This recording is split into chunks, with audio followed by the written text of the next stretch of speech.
Hi, good afternoon. I'm Debbie Lucci from the Deborah Lucci team in Andover, Massachusetts. We're with William Raveis Realtors, and I have some team members here today with me. It's Mackenzie Cormier and Diana Silva. And we have our guest host today is Adam from RJ Inspection. And we just wanted to chat with him a little bit, like how he's doing in this market where a lot of buyers are waiving in home inspections, and what he's hearing and finding, and what he might think of some different options for people. So, Adam, tell us a little bit about you, because I've known you for quite a while. I think, I mean, I started real estate when home inspectors didn't even have to be licensed. Right. Yeah. So that was back when you were probably using my father for home inspection. Yes, exactly. So yeah, but so RJ Inspections, just the history of RJ is we started in the 80s. I wasn't doing home inspections in the 80s, obviously. That's when my father started the company. So back in the 80s when home inspections started, it used to be just contractors, right? They would go through, and my father was a contractor. So then as licensing evolved, that's when inspection companies kind of came about. So I'm a second generation contractor, home inspector. I've been in the business for over 10 years now. So I've performed over 10,000 inspections, strong contracting background. My father had me working into construction since I could walk. So I've been in the business for a little while. So, like, what do you have to do to get a license now? So Massachusetts makes it tougher and tougher. So real quick, they make you do 70 something hours of classroom experience. You need to pass the national exam, which has an extremely high failure rate, believe it or not. It's a tough test. And then you need to do 25 observed inspections. And then you have your associate license. Then you need to work for a year and do another 100, and then you can get your full license. So they make you jump through some hoops. They make sure you know what you're talking about and that you have some experience before you're fully licensed in Mass. All right. So and where we are, there's a lot of people that work in Mass and New Hampshire, though, right? So New Hampshire, all you need to do is take the classroom and take the test, and then you're licensed. So New Hampshire, if anyone's looking for a home inspector, always ask a little bit about their experience if you don't know already, because you literally could be their first home inspection. In Mass, you're not, because they force you to get experience. Now, so a little different. Now, if it's an associate inspector, do they have to have a senior inspector accompany them? So they're always under supervision. So like the way we do it is, like, if an associate is capable, like towards the end, like let's say they've hit their 100, the state makes you wait a year. So they hit the 25, then they hit their 100. The state makes you wait a year to get your full license. Once you hit 100, they seem to know what they're doing. So they can operate on their own, as long as there's, back end supervision. But usually, like if you use us, that's why you see a lot of two-man teams, because it's just an associate with a senior inspector. Yeah, I think it's great taking tests and stuff like that, but there's nothing like actually being on the job and learning. Absolutely. Same way about real estate. It's kind of funny too, because I'll tell the guys, it's like, hey, you need to learn. We don't take guys on until they pass the test. And when I'm like prepping someone to take the test, I'll even tell them, like, once you pass the test, I'll basically tell you to kind of forget half the stuff that they taught you, and then I'll teach you the real life, version of how to inspect a house. Right. Exactly. So you're absolutely right. There's no substitute for, field training. Right. So I know the girls, have some questions here, so I'll let them kind of ask you what they've got in their minds. Yeah, please do. Yeah. I'm Diana. Nice to meet you. Hi, Diana. I have a question about pre-home inspections and how they differ from a regular home inspection, because I know they're pretty popular. Yep. So we call them preliminary inspections. So I'm guessing you're thinking of like prior to an offer, right? Mm-hmm. So in the buyer's shoes, the buyer is probably thinking of waiving their home inspection, but they at least want some sort of professional eyes on the house to help them make a decision about their offer, right? That's what you're thinking. Usually the big difference there is that you don't get a chance to go through the same way that you would a full home inspection. So we've done them, on open houses. We've done them, we've done them like where you get a full private showing. So we have like an hour to go through the house. It's time restricted. So like, let's say we only have a half hour to go through a house, we focus on the important things, right? We want to make sure we're hitting the basement, but the inspector might not have a chance to go through every single room. As far as documentation, there's different ways to do it, but generally for like a preliminary home inspection, there's not going to be a full report. So, the full report that you would get, checklist of everything that we observed and the condition of all those items.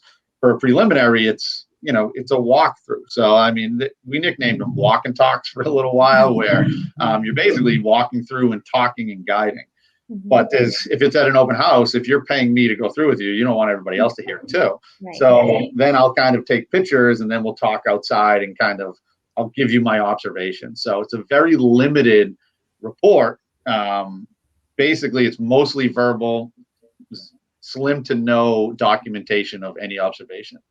Our professional recommendation, if you get a preliminary, is realize that it's abbreviated, and we still recommend at some point you get the house fully inspected, whether that be, after, your contingency periods are over, after P&S, after, commitment from your lender, or even post-closing. So once you buy the house, we do a lot now, actually, when people move in. People will schedule an inspection for their closing day, and then we'll go through the house with them and let them know basically what they just bought.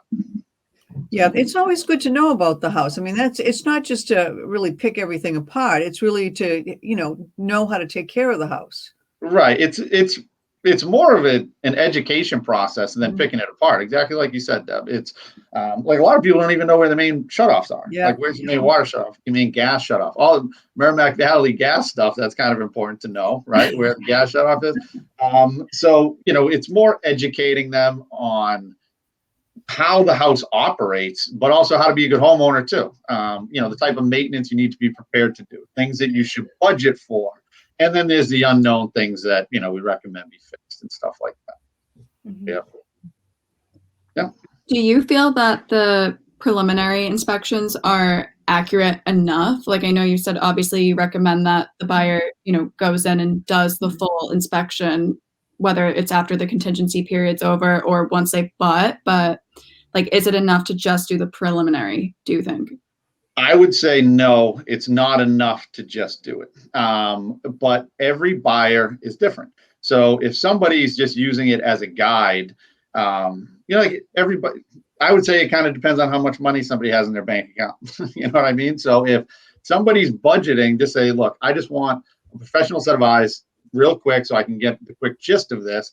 I'm putting money aside because I'm prepared that, hey, I mean, you guys know every homeowner, you have to have some money aside. Stuff happens with the house. So if someone's prepared like that, well, then they're in better shape than somebody who's at the top of their budget and going into this house and making decisions out of desperation and frustration that they haven't been able to get a house. And then they're like, all right, well, at least I got some set of eyes, but there's still a lot unknown. So I think it's enough to help make an educated decision on maybe putting in an offer, but it's not enough for you to know everything that you should know about the house. If that's Yeah. a long-winded way of saying, no, it's not enough kind of thing. But it's very helpful to make decisions on an offer, because today's environment, it's, in a lot of cases, if you don't waive, your offer is just not going to get accepted, right? So if people are coming from that, desperation, it's better than not having any eyes on it. But what a lot of buyers are doing now is, like I said, they'll do like a post-closing, because, let's say, they're not going to back out of the house because of the home inspection. So they'll waive the contingency, but then they'll still get it, after mortgage commitment. So then, once you have all that money in, you're not backing out of the house either way. So then the seller feels more comfortable, like, okay, well, now you have your inspection, closing is a month away. At least the buyer has a month to kind of figure out, like, well, I'm going to cancel that, 50,000 new furniture order that I have come and get delivered to the house because I need to spend it somewhere else. So it's very helpful to do a preliminary, but it's better to get the chance to do the full inspection. I have a question real quick. Have you had any run-ins of like I know some of my sellers don't mind pre-home inspections and others don't want them? Sure. Okay, so is the agent getting the seller's consent to do a home inspection, or is that something that they're not asking? Do you see? Well, it's assumed that they have consent from us. The times that we go on like an open house, I have a sneaking suspicion that they don't always have that consent. But if it's like a private showing, I mean, my advice is to always get consent. So I mean, you're trying to buy the house, you don't want to start off by trying to deceive the seller who you want to accept your offer. We're always straightforward. So we've been asked on, like if it's during a showing by the seller's agent, like, are you a home inspector? And we'll say, yes, I'm a home inspector. I'm here with, whatever. We have seen some issues where the seller wasn't aware. So that's why I would strongly recommend making sure that the seller is aware, which I understand why the seller wouldn't want that, because, you haven't put in an offer. If you find all this stuff wrong, well, now I need to disclose it all, right? And now it can turn into a muddy situation. Mm-hmm. But that's why a lot of sellers are more comfortable with the fact that there's nothing documented. So there's nothing that, gets sent back to them. You know what I mean?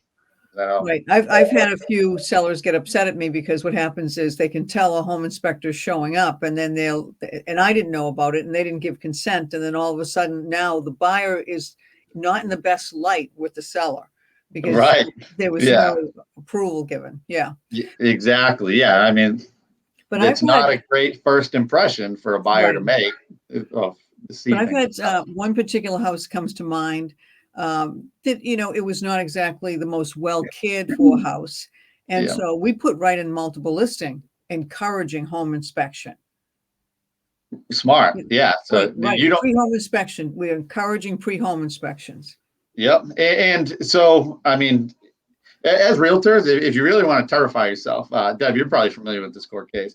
If you just Google like Easton versus Strasburger, like that case back in the 80s. If you just Google that and see what like the outcome was, it basically said that the realtor is responsible for inspecting the home for their client. So if you've had, which, weird coincidence that's about when home inspections started, right? So that's when the industry started. So when home inspections are getting cut out of, the transaction, then, who's the first phone call that you're going to make? So if you're listing a house that has, it's not well cared for, if somebody is waiving everything, that they're going to call you back after the fact. So that's smart to say, we encourage, have a pre-inspection, have something, prior to the offer. That's right. We do that for sellers too. For sellers, we'll do, we're allowed to do a consultation for the seller where, it can be just a walkthrough and it's not within the realm of the home inspection licensing. So it's like prior to even listing, if they want just an idea of big ticket items that could come up, then they have a chance to address them or disclose them or that kind of thing. But every seller is different, right? Like some sellers want to know, want the full report, so the checklist, so they can take care of everything. Then there's the other sellers that I don't want to know, just sell it, let them figure it out. Then there's people in between that want, to know the big ticket items. So we do that too for the sellers even prior to listing. Yeah, it's tricky. It's tricky in this market where I remember a house I was really encouraging a pre-home inspection because of the people that were there, and it was a second wife that didn't know a lot about the house, but one of the relatives was a realtor, and she said, no, don't do that. Now you have to disclose everything. And I said, but if it's big stuff, you're going to find out anyway. And sure enough, they didn't want to do the home inspection. The house went on the market, mold showed up. The next thing is the house is off the market, the mold truck shows up. It's just so and then they have to deal with it anyway. Right, exactly. So that's why sellers, which I can only speak for how much we charge, a consultation for like prior to listing is only $299. I know. So for $299, you get to go through it and avoid, then you got to take it back off the listing and the mold truck show up. And because the consultation is nothing documented it's just a conversation with, myself or one of my guys and the homeowner. So a lot of times the consultation for like pre-listing, the realtor is not there. So the realtor would just say, you guys talk and then let me know anything that I need to know. Right. So that way, everyone, is following the rules and there's nothing to worry about. Yeah. What are some of the typical issues that you see for, maybe it's a first-time home buyer, doesn't even necessarily have to be, but that makes they worry so much and I think they want to back out, but it's not that big of a deal. Like, what are some things that they're like, you might say to them, I know you're worried about it, but it's really not that big of a deal. And Right. So I'd say most people get scared of like structural stuff. So, I mean, the stuff that you should be scared of, like if it's a major safety concern, you should have it addressed. But again, I put things in like the different buckets, right? So there's the safety stuff, not necessarily expensive though. Like a lot of safety stuff is super simple to fix. So yes, you should get it fixed, but you shouldn't be scared of it. Just fix it. And then there's, the big ticket items that, if you're not prepared financially, it's not a safety item, but it can be a financial burden on you if you don't take care of it. So those are like the things that you really should pay attention to. But a lot of people are just scared of like the mechanical systems and the structural stuff, because most people aren't aware of like structural stuff. So like you go through a 100-year-old house, right?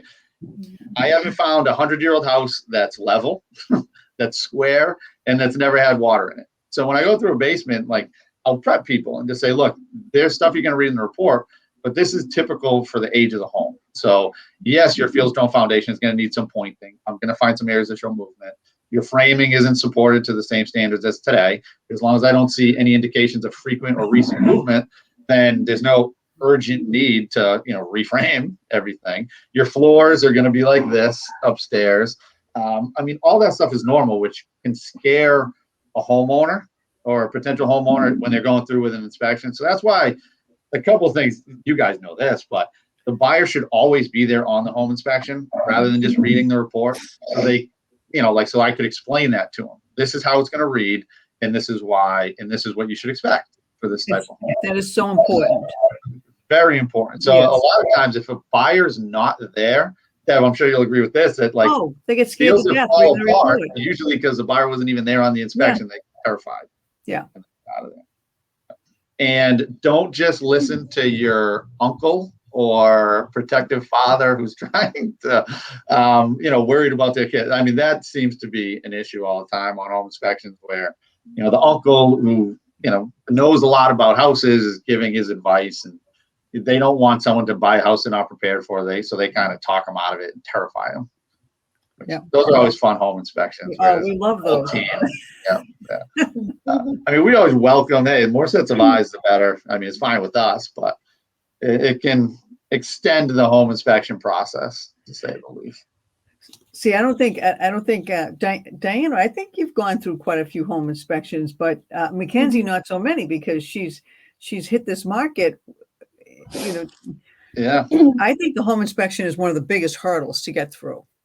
Oh yeah, it is. From your end, it's like, you do all this work to get a buyer to find the right house, and then it's like, all right, now we got to get past the home inspection. Yeah, Mackenzie, I just saw you recently on a home inspection. Yeah, that was the first time with that. In Gloucester. Yeah, Yep. that was an old one. Yeah, right. And that was one of those houses, the same thing. It's like you have to prepare, for certain things.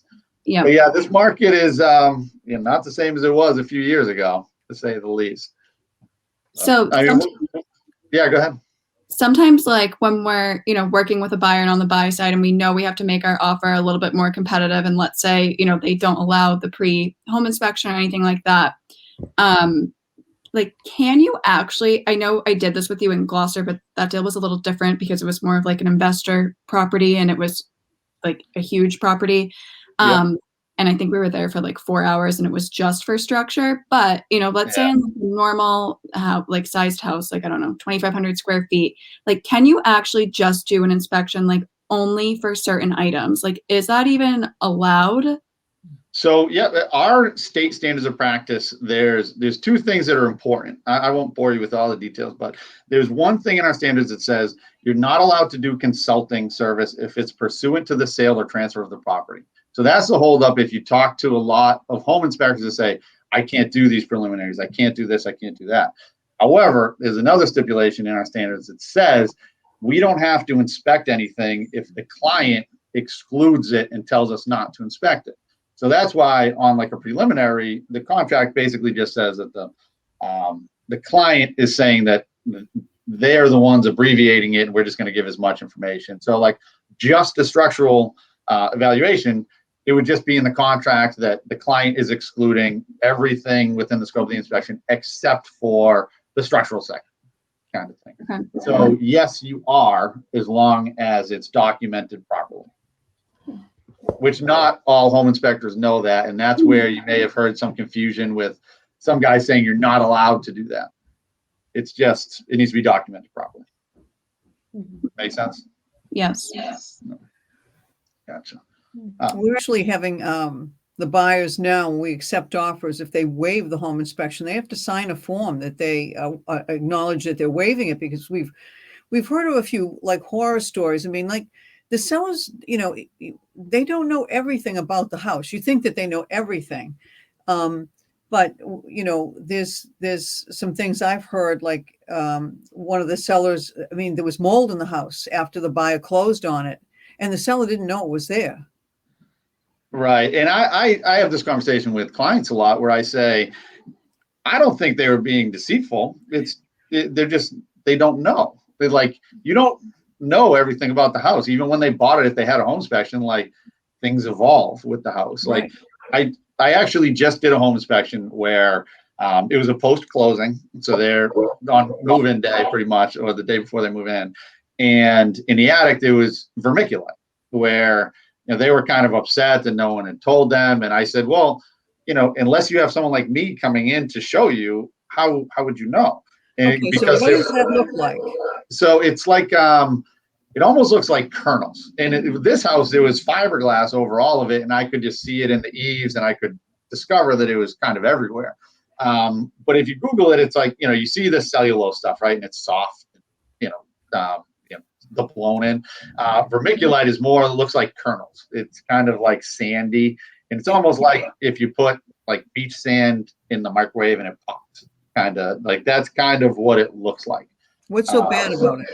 So EPA says to treat it as an asbestos product, which, you know, Deb, you've probably dealt with this. Back in the day, if you found vermiculite, they would say, well, test it, see if it has asbestos, and if it doesn't, you're good. Right. If it does, then treat it as such. But I mean, I could teach you a class on this, but it was all because it came from a mine in Montana that was cross-contaminated with asbestos. Like the vermiculite itself doesn't have asbestos, but if it came from that mine, then it does have asbestos, which just so happened that that mine was producing like 75% of the vermiculite at the time and spreading it all over the country. So if you have vermiculite, it's a good chance that it's the zonolite from that company.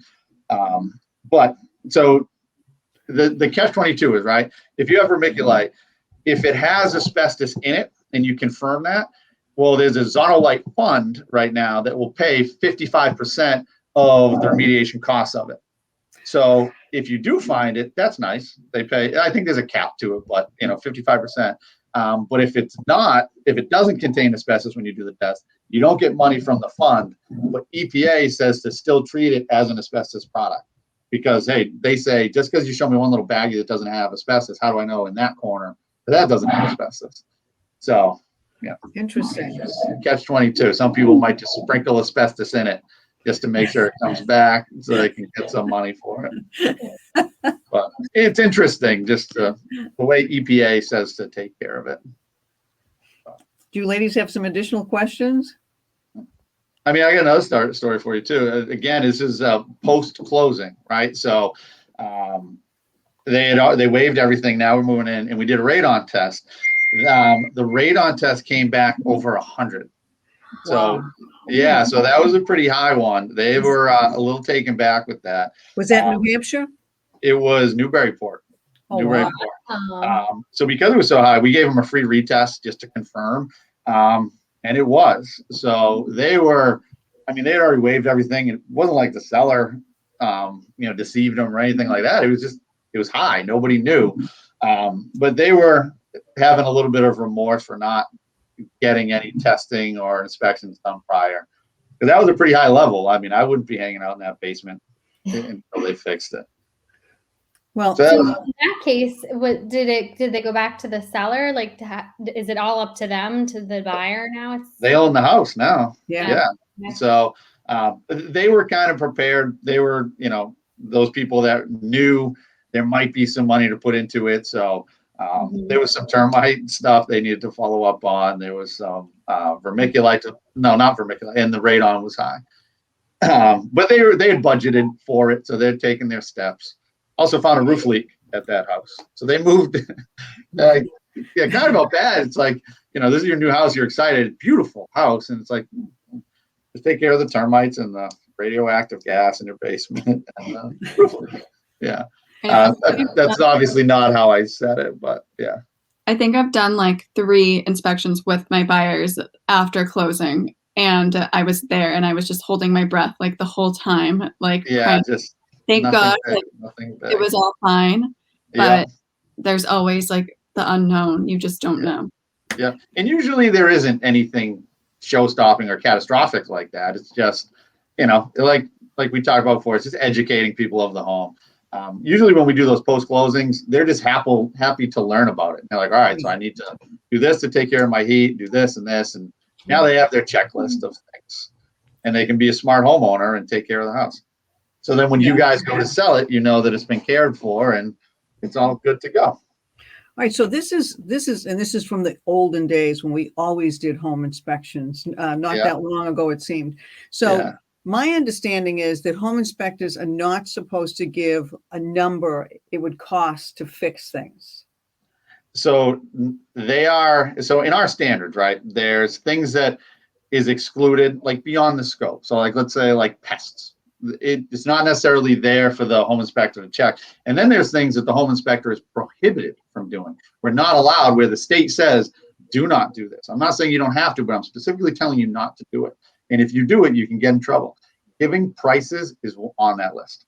So yeah, and I see inspectors do that, and it just is like, that was my understanding, that they're not supposed to be. It was none of my guys. No, it's not. No. Yeah, if a guy's doing that, he's putting his license at risk. And even if he thinks he's being helpful to the buyer, or if the listing agent there, or if the seller is there and they hear it, one phone call to the board, you're in trouble. Right. So yeah, that's on the list of things that you're not allowed to do. And there's a confusion with like, well, you don't need to do it. And then you're specifically not allowed to do that.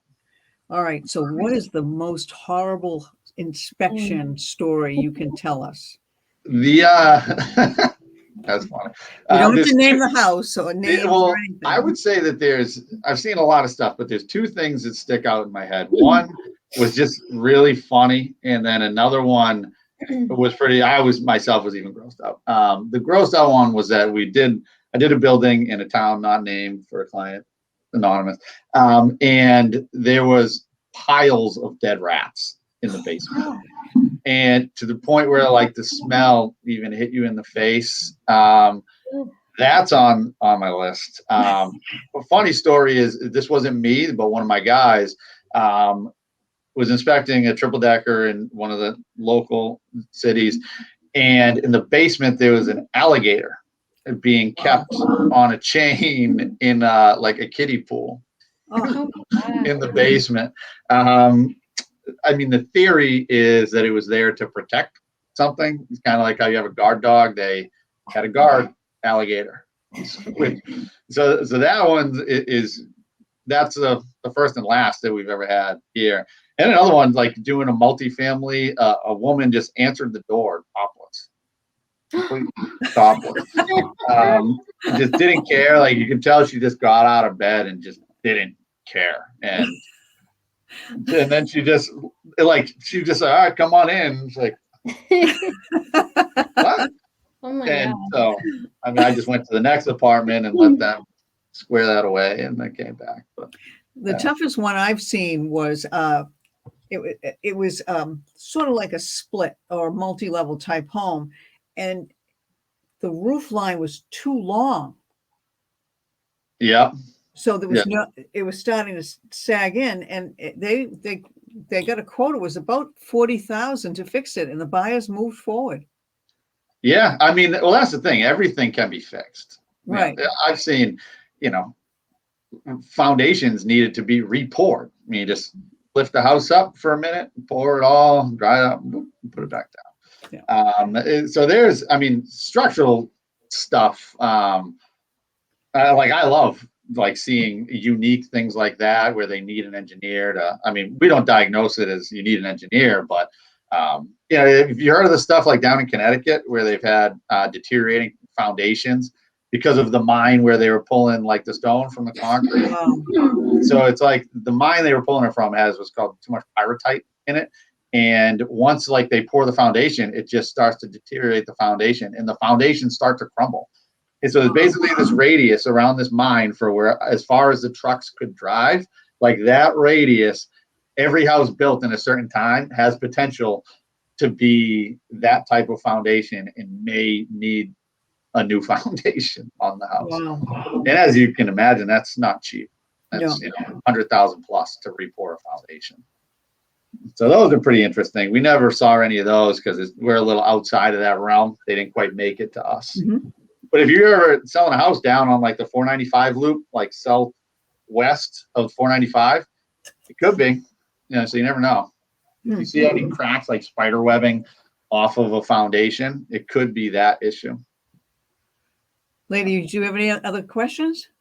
No, I was just gonna say I like looking at your Instagram because whenever there's those crazy posts of electrical or like the toilet was crooked one time or Yeah.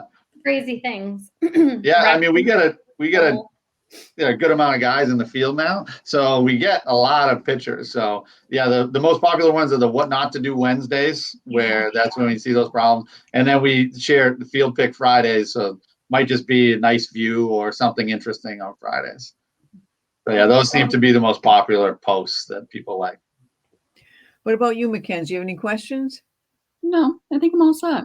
Yeah, she's going to be in for a little change here if the market changes and we do home inspections in every transaction, so. So what's your prediction going forward, Deb? Are we going to have, is it going to balance or what?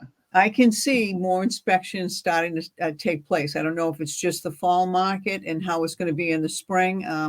They're predicting the prices are going to increase and the interest rates are going to increase. But, the inventory right now is cut in half of last year. So, it's interesting. I do see more home inspections than I've seen before. And I don't know. I don't know. Time will tell, right? Yeah, but I think a pre-home inspection is an excellent idea. And as a listing agent, to be honest with you, I'd rather, if you don't like it now, you have a home inspection and that's it, get it over with, and put your offer in afterwards. So avoid the headaches down the road. Exactly. Yeah. Because I have heard some horror stories of people that waive them and then they find things afterwards, Right. So, and for $299 to save you a boatload of trouble down the road to get a preliminary inspection. Yep. So anyone waiving, I would just say, think about either a preliminary or post closing, or just get the house looked at some point. right. If it's not within your contingency period, fine, but get it looked at. Yeah, it's just an education. Definitely. So Adam, I'm sure we could go on and on about all I this know. stuff. I mean, I've got like 20 years worth of, this is a very rare market to me. I'm used to the home inspection. So Yeah, I know. People are spoiled. Well, they are. So I just agents want are to say spoiled. thank you so much for joining us.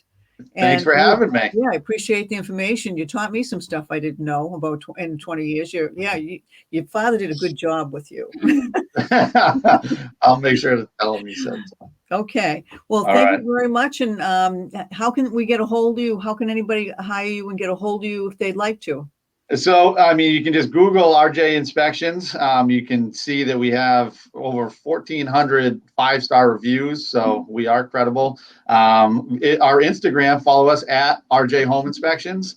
Facebook, same thing. So if you want to see some interesting posts, follow us there. And just give us a call for any of your home inspection needs. Okay. So Mackenzie, how can we get a hold of you? And Diana, how can we get a hold of you?